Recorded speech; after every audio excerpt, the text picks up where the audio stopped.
বাড়তি টাকায় মিলছে না ১২ কেজি এলপিজি গ্যাস। বিক্রি করা হচ্ছে ১৮৫০ থেকে ২,০০০ টাকা পর্যন্ত।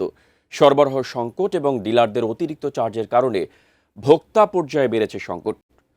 সাভার মাদ্রাসা মোড় থেকে বিস্তারিত জানাতে যুক্ত হচ্ছেন কামরুজ্জামান। কামরুজ্জামান, শুনতে পাচ্ছেন? গেন্ডার যে মাদ্রাসা মোড়ে কিন্তু রয়েছে, এখানে আমি যদি আপনাদের ক্যামেরার মাধ্যমে একটু দেখাই যে এই যে পাড়া মহল্লায় কিন্তু এখন গ্যাস সংকট, গ্যাস তারা কিনতে পারছে না, যে কারণে কিন্তু এই যে হোটেলের সামনে আপনি দেখতে পাচ্ছেন প্রচুর পরিমাণ কিন্তু ভিড় রয়েছে।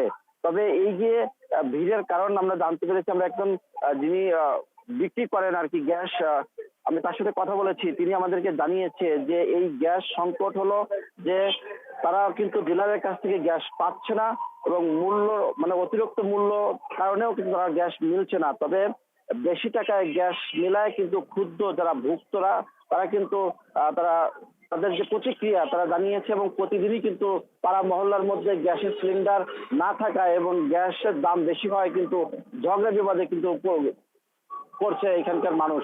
তবে একটা বিষয় আপনাদেরকে জানিয়ে রাখি যে আমরা কথা বলেছি ডিলারের সাথে, ডিলারও আমাদের বলছে যে গ্যাস তীব্র সংকট, তারা গ্যাস পাচ্ছে না, যে কারণে একটু বেশি দামে তারা গ্যাস কিনতে হচ্ছে, এবং গ্যাসের যে বেশি দাম যে কারণে কিন্তু তারা ওই ভোক্তা পর্যায়ে তারা গ্যাস সরবরাহ করতে পারছে না।